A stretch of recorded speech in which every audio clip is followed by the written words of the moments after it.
ಸ್ನೇಹಿತರೆ ನಮಸ್ಕಾರ, master mind Kannada ಚಾನಲ್ಗೆ ಸ್ವಾಗತ.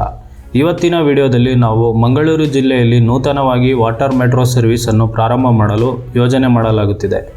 ಈ ಯೋಜನೆ ಭಾರತದಲ್ಲಿ ಎರಡನೇ ಅತಿ ದೊಡ್ಡ ವಾಟರ್ ಟ್ರಾನ್ಸ್ಪೋರ್ಟ್ ಸಿಸ್ಟಮ್ ಆಗಿದ್ದು, ಈಗಾಗಲೇ ಕೇರಳ ರಾಜ್ಯದ ಕೊಚ್ಚಿಯಲ್ಲಿ ವಾಟರ್ ಮೆಟ್ರೋ ಸರ್ವಿಸ್ ಆರಂಭವಾಗಿ ಸಾರ್ವಜನಿಕರಿಂದ ಉತ್ತಮ ಬಳಕೆಯಲ್ಲಿದೆ. ಇವತ್ತಿನ ಈ ವಿಡಿಯೋದಲ್ಲಿ ಮಂಗಳೂರು ವಾಟರ್ ಮೆಟ್ರೋ ಬಗ್ಗೆ ಸಂಪೂರ್ಣವಾದ ವಿವರಗಳನ್ನು ತಿಳಿಸುತ್ತೇವೆ.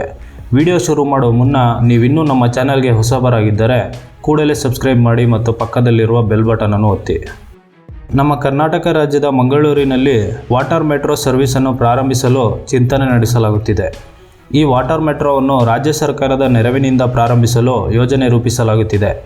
ಇದಕ್ಕಾಗಿ Karnataka maritime board KMB Karnataka ರಾಜ್ಯದಲ್ಲಿ ಬಂದರುಗಳು, ಒಳನಾಡ ಜಲಮಾರ್ಗಗಳು, ದ್ವೀಪಗಳು ಮತ್ತು ಕರಾವಳಿ ಪ್ರದೇಶದ ತ್ವರಿತ ಅಭಿವೃದ್ಧಿ ಮತ್ತು ನಿರ್ವಹಣೆಗಾಗಿ 2017ರಲ್ಲಿ ಕರ್ನಾಟಕ ಸರ್ಕಾರವು ಸ್ಥಾಪಿಸಿದ ಶಾಸನಬದ್ಧ ಸಂಸ್ಥೆ. ಕರ್ನಾಟಕ ಕರಾವಳಿ ಜಿಲ್ಲೆಗಳಲ್ಲಿ 13 ಪ್ರಮುಖ ನಾನ್ ಮೇಜರ್ ಬಂದರುಗಳನ್ನು ಮ್ಯಾನೇಜ್ ಮಾಡುತ್ತಿರುವ ಈ KMB ಅಂಡರ್ನಲ್ಲಿ ಮಂಗಳೂರು ವಾಟರ್ ಮೆಟ್ರೋ ಯೋಜನೆಯನ್ನು ಸ್ಟಾರ್ಟ್ ಮಾಡಲಾಗುತ್ತಿದೆ.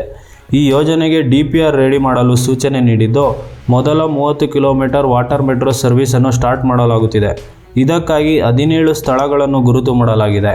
ಬಾಜಲ್ನಿಂದ ಸ್ಟಾರ್ಟ್ ಆಗಿ Someshwara temple, Jeppinamogaru, Bolar sea face, Ullal Kotepura, Hoige Bazar, Bengre, old port, Bolar Bokkapatna, Tannirbhavi, Sultan battery, new Mangaluru port, Bangra Kuluru bridge, Baikampady industrial area, Kunjathbail, Maravoor bridge ನಡುವೆ ವಾಟರ್ ಮೆಟ್ರೋ ಸುಮಾರು 30 ಕಿಲೋಮೀಟರ್ ಓಡಾಡುತ್ತದೆ. ಈ 17 ಸ್ಥಳಗಳ ವಿಶೇಷತೆ ನೋಡೋದಾದರೆ, ಬಾಜಲ್ ಮಂಗಳೂರಿನಿಂದ 4 ಕಿಲೋಮೀಟರ್ ದೂರದಲ್ಲಿದೆ. ಅಲ್ಲಿಂದ ಸೋಮೇಶ್ವರ ದೇವಸ್ಥಾನ ಅರಬ್ಬಿ ಸಮುದ್ರ ದಡದಲ್ಲಿದೆ. ಜೆಪ್ಪಿನ ಮೋಗೂರು ಮಂಗಳೂರಿನಲ್ಲಿ ಪ್ರಕೃತಿ ತುಂಬಿದ ಪ್ರದೇಶವಾಗಿದೆ.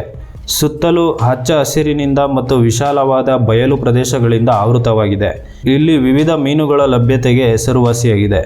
ಬೋಳಾರ್ ಸೀ ಫೇಸ್ ಪ್ರಸಿದ್ಧ ಮಂಗಳಾದೇವಿ ದೇವಸ್ಥಾನ ಮತ್ತು ಹಳೆಕೋಟೆ ಶ್ರೀ ಮಾರಿಯಮ್ಮ ಮಹಿಷಾಮರ್ದಿನಿ ದೇವಸ್ಥಾನವು ಬೋಳಾರನಲ್ಲಿದೆ. ಉಳ್ಳಾಳ್ ಕೋಟೆಪುರ ಕಡಲ ತೀರಗಳು, ದೇವಾಲಯಗಳು ಮತ್ತು ಪುರಾತನ ಪ್ರತಿಕೃತಿ ಸೇರಿದಂತೆ ಅನೇಕ ಇತರ ಆಕರ್ಷಣೆಗಳನ್ನು ಹೊಂದಿದೆ. ಹೊಯ್ಗೆ ಬಜಾರ್ ಮೀನುಗಾರಿಕೆ ದೋಣಿಗಳಿಗಾಗಿ ನಿರ್ಮಿಸಲಾಗುತ್ತಿರುವ ತೇಲುವ ಜೆಟ್ಟಿಗೆ ಹೆಸರುವಾಸಿಯಾಗಿದೆ.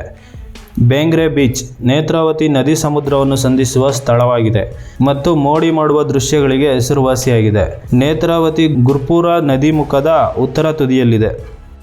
ಓಲ್ಡ್ ಪೋರ್ಟ್ ಮಂಗಳೂರಿನ ಕಡಲ ಭೂತಕಾಲಕ್ಕೆ ಪ್ರಯಾಣವನ್ನು ಒದಗಿಸುತ್ತದೆ.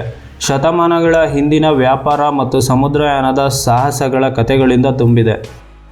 ಬೋಳಾರು ಬೊಕ್ಕಪಟ್ಟಣ ದೇವಸ್ಥಾನಗಳು, ಪಾರ್ಕ್ಗಳು ಮತ್ತು ಬೀಚ್ಗಳಿಗೆ ಹೆಸರುವಾಸಿಯಾಗಿದೆ. ತಣ್ಣೀರು ಬಾವಿ ಕರ್ನಾಟಕದ ಅತ್ಯಂತ ಜನಪ್ರಿಯ ಪ್ರವಾಸಿ ತಾಣಗಳಲ್ಲಿ ಒಂದಾಗಿದೆ. ಕಡಲ ತೀರದ ಜೊತೆಗೆ ಸುಲ್ತಾನ್ ಬ್ಯಾಟರಿ, ತಣ್ಣೀರು ಬಾವಿ ಟ್ರೀ ಪಾರ್ಕ್ ಮತ್ತು ಸಾಗರ ವಸ್ತು ಸಂಗ್ರಹಾಲಯವು ಪ್ರವಾಸಿ ಆಕರ್ಷಣೆಯಾಗಿದೆ. ನ್ಯೂ ಮಂಗಳೂರು ಪೋರ್ಟ್ ಪಶ್ಚಿಮ ಕರಾವಳಿಯ ಆಳವಾದ ಒಳಬಂದರು, ಕರ್ನಾಟಕದ ಏಕೈಕ ಪ್ರಮುಖ ಬಂದರು ಮತ್ತು ಭಾರತದ 7ನೇ ದೊಡ್ಡ ಬಂದರು. ಬಾಂಗ್ರಾ ಕೂಳೂರು ಕರ್ನಾಟಕದ ಬಂದರು, ಪಾಕಪದ್ಧತಿ ಮತ್ತು ಇತರ ಆಕರ್ಷಣೆಗಳಿಗೆ ಹೆಸರುವಾಸಿಯಾಗಿದೆ. ಮಂಗಳೂರಿನ ನದಿ ಉತ್ಸವವು ಬಾಂಗ್ರಾ ಕೂಳೂರು ಮತ್ತು ತಣ್ಣೀರು ಬಾವಿಯಲ್ಲಿ ನಡೆಯುತ್ತದೆ. ಕೂಳೂರು ಬ್ರಿಡ್ಜ್ ಇಲ್ಲಿ ಪ್ರಮುಖ ಕಮರ್ಷಿಯಲ್ ಜಂಕ್ಷನ್ಗಳಿವೆ. ಬೈಕಂಪಾಡಿ ಇಂಡಸ್ಟ್ರಿಯಲ್ ಏರಿಯಾ ಇಲ್ಲಿ industrial estate, small scale industries, electrical engineering, hollow ಬ್ಲಾಕ್ಗಳು ಮತ್ತು ಔಷಧೀಯ ಉದ್ಯಮಗಳು ಇನ್ನೂ ಅನೇಕ ಸ್ಥಳಗಳಿವೆ. ಕುಂಜತ್ ಬೈಲ್ ಇಲ್ಲಿ ಮರವೂರು ಡ್ಯಾಮ್ ಹಾಗೂ ಅರ್ಬಿ ಫಾಲ್ಸ್ಗಳಿವೆ.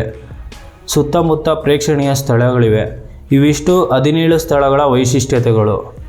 ಇನ್ನು ವಾಟರ್ ಮೆಟ್ರೋ ವಿಚಾರಕ್ಕೆ ಬರೋದಾದರೆ, ವಾಟರ್ ಮೆಟ್ರೋಗೆ ಯೂಸ್ ಮಾಡುವ ಬೋಟ್ಸ್ಗಳ ಸ್ಪೆಸಿಫಿಕೇಷನ್ಗಳನ್ನು ನೋಡೋದಾದರೆ, 2 ವೇರಿಯಂಟ್ಸ್ಗಳು ಮಾಡರ್ನೈಸ್ಡ್ ಏರ್ ಕಂಡೀಷನ್ಡ್ ಮತ್ತು ವೈಫೈ ಎನೇಬಲ್ಡ್ ಕ್ಯಾಟಮರನ್ ಪ್ಯಾಸೆಂಜರ್ ಬೋಟ್ಸ್ಗಳನ್ನು ಯೂಸ್ ಮಾಡಲಾಗುತ್ತದೆ. ಈಗಾಗಲೇ ಕೇರಳದಲ್ಲಿ ಇದೇ ಮಾದರಿಯ ವೇರಿಯಂಟ್ಗಳನ್ನು ಯೂಸ್ ಮಾಡಲಾಗುತ್ತಿದೆ. ಸಂಪೂರ್ಣ ಎಲೆಕ್ಟ್ರಿಕಲ್ ಪ್ರೊಪಲ್ಯೂಷನ್ ಬೋಟ್ಸ್ಗಳಾಗಿದ್ದು, 15 ನಿಮಿಷ ಚಾರ್ಜ್ ಮಾಡಿದರೆ ಸುಮಾರು 50 ನಿಮಿಷಗಳವರೆಗೂ ಓಡಾಡಬಹುದಾಗಿದೆ. ಒಮ್ಮೆಲೆ 50ರಿಂದ 100 ಪ್ರಯಾಣಿಕರನ್ನು ಹೊತ್ತೊಯ್ಯುವ ಸಾಮರ್ಥ್ಯ ಹೊಂದಿದೆ. ಗಂಟೆಗೆ ಸುಮಾರು 15 ಕಿಲೋಮೀಟರಿಂದ 22 ಕಿಲೋಮೀಟರ್ಗಳವರೆಗೆ ವೇಗವಾಗಿ ಚಲಿಸುವ ಸಾಮರ್ಥ್ಯ ಇರುತ್ತದೆ. ಬೋಟ್ಗಳ ಸ್ಟ್ಯಾಂಡರ್ಡ್ ಸೇಫ್ಟಿ ಮತ್ತು ಕಮ್ಯುನಿಕೇಷನ್ ಡಿವೈಸ್ಗಳನ್ನು ಹೊಂದಿರುತ್ತದೆ. ಇಂಟೆಲಿಜೆಂಟ್ ನ್ಯಾವಿಗೇಷನ್ ಸಿಸ್ಟಮ್ ಮತ್ತು ಆಪರೇಷನ್ ಕಂಟ್ರೋಲ್ ಸೆಂಟರ್ಗಳು ಇರುತ್ತದೆ. CCTV, mobile charging point, life jacket, ಇನ್ನೂ ಹಲವಾರು ಸೌಲಭ್ಯಗಳಿರುತ್ತದೆ. ಟಿಕೆಟ್ ಪ್ರೈಸ್ ನೋಡೋದಾದರೆ ಕನಿಷ್ಠ 20 ರೂಪಾಯಿಗಳು ಮತ್ತು ಗರಿಷ್ಠ 40 ರೂಪಾಯಿಗಳು ಇರುತ್ತದೆ. ವೀಕ್ಲಿ ಮತ್ತು ಮಂತ್ಲಿ ಪಾಸ್ಗಳ ಸೌಲಭ್ಯಗಳು ಕೂಡ ಇರುತ್ತದೆ. ಬೋಟ್ಸ್ಗಳು ಬ್ಯಾಟರಿ ಮತ್ತು ಹೈಬ್ರಿಡ್ ಮೋಡ್ನಲ್ಲಿ ಕಾರ್ಯನಿರ್ವಹಿಸುತ್ತದೆ. ಸಂಪೂರ್ಣ ಪರಿಸರ ಸ್ನೇಹಿ ಬೋಟ್ಗಳಾಗಿದ್ದು ಎಮರ್ಜೆನ್ಸಿ ಸಂದರ್ಭದಲ್ಲಿ ಡೀಸೆಲ್ ಜನರೇಟರ್ ಮೂಲಕ ಬೋಟ್ಸ್ಗಳನ್ನು ಓಡಿಸಬಹುದು. ಬೋಟ್ಸ್ಗಳು ಲಿಥಿಯಂ ಟೈಟನೇಟ್ ಆಕ್ಸೈಡ್ ಬ್ಯಾಟರಿಯನ್ನು ಬಳಸುತ್ತದೆ. ಈ ಬ್ಯಾಟರಿ ಬಳಸುವುದರಿಂದ ಕ್ವಿಕ್ಕಾಗಿ ಮತ್ತು ಸೇಫ್ಟಿಯಾಗಿ ಚಾರ್ಜ್ ಆಗುತ್ತದೆ. ಈಗಾಗಲೇ ಕೇರಳದ ಕೊಚ್ಚಿಯಲ್ಲಿ ವಾಟರ್ ಮೆಟ್ರೋ ಯಶಸ್ವಿಯಾಗಿದ್ದು ಅಲ್ಲಿನ ಕೆಲವು ಅಂಶಗಳನ್ನು ನೋಡೋದಾದರೆ 38 ಟರ್ಮಿನಲ್ಗಳು ಮತ್ತು 76 ಕಿಲೋಮೀಟರ್ ಪ್ರಯಾಣ 16 ಮಾರ್ಗಗಳಲ್ಲಿ ಕಾರ್ಯನಿರ್ವಹಿಸುತ್ತಿದೆ. ಪ್ರತಿದಿನ 34,000ಕ್ಕೂ ಹೆಚ್ಚು ಪ್ರಯಾಣಿಕರು ಈಗಾಗಲೇ ವಾಟರ್ ಮೆಟ್ರೋ ಸರ್ವಿಸನ್ನು ಸದುಪಯೋಗ ಪಡೆಯುತ್ತಿದ್ದಾರೆ. ಕೇರಳ ವಾಟರ್ ಮೆಟ್ರೋಗಾಗಿ ಖರ್ಚಾಗಿರುವ ಒಟ್ಟು ಮೊತ್ತ 1,137 ಕೋಟಿ ರೂಪಾಯಿಗಳು.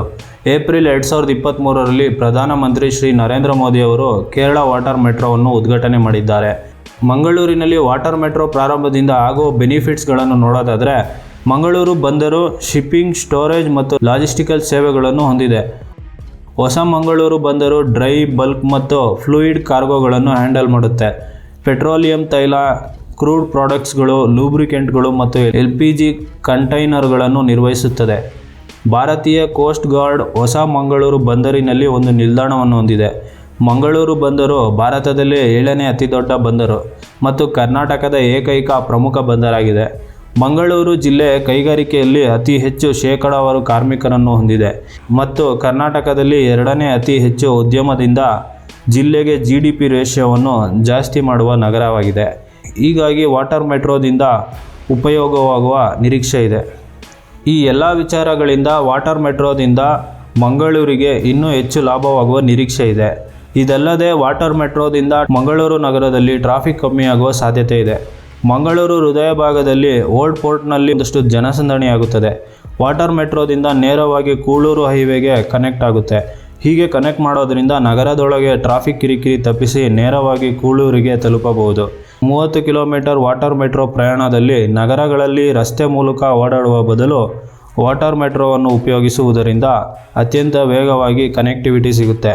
ಅಲ್ಲದೆ ಟೂರಿಸಂ ವಿಷಯದಲ್ಲಿ ಕೂಡ ಗಣನೀಯವಾಗಿ ವಿಸಿಟ್ ಮಾಡುವವರ ಸಂಖ್ಯೆ ಹೆಚ್ಚಾಗುತ್ತದೆ.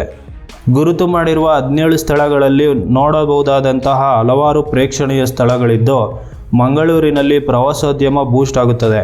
ಲೋಕಲ್ ವಿಭಾಗದಲ್ಲೂ ಕೆಲಸದ ನಿಮಿತ್ತ ಓಡಾಡುವವರಿಗೆ ತುಂಬ ಅನುಕೂಲವಾಗುತ್ತದೆ ಮತ್ತು ಮಂಗಳೂರು ಜಿಲ್ಲೆಗೆ ಮತ್ತಷ್ಟು ಆದಾಯ ನಿರೀಕ್ಷೆ ಮಾಡಬಹುದು. ವಾಟರ್ ಮೆಟ್ರೋದಿಂದ ಉದ್ಯೋಗ ಸೃಷ್ಟಿ ಕೂಡ ಆಗುತ್ತದೆ. ಹಲವಾರು ಉದ್ಯೋಗಗಳು ಕ್ರಿಯೇಟ್ ಆಗೋದ್ರಿಂದ ಸ್ಥಳೀಯ ನಿವಾಸಿಗಳಿಗೆ ಹೆಚ್ಚಿನ ಉಪಯೋಗವಾಗುತ್ತದೆ.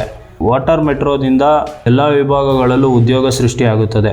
ಹೆಚ್ಚಿನ ಸಂಖ್ಯೆಯಲ್ಲಿ ವಾಟರ್ ಮೆಟ್ರೋ ಬಳಸುವುದರಿಂದ ನಗರಗಳಲ್ಲಿ ವೆಹಿಕಲ್ ಓಡಾಟ ಕಮ್ಮಿಯಾದರೆ ಸೂಕ್ಷ್ಮ ಪರಿಸರ ಇರುವಂತಹ ಜಾಗಗಳಲ್ಲಿ ಪರಿಸರಕ್ಕೆ ಯಾವುದೇ ತೊಂದರೆ ಉಂಟಾಗುವುದಿಲ್ಲ.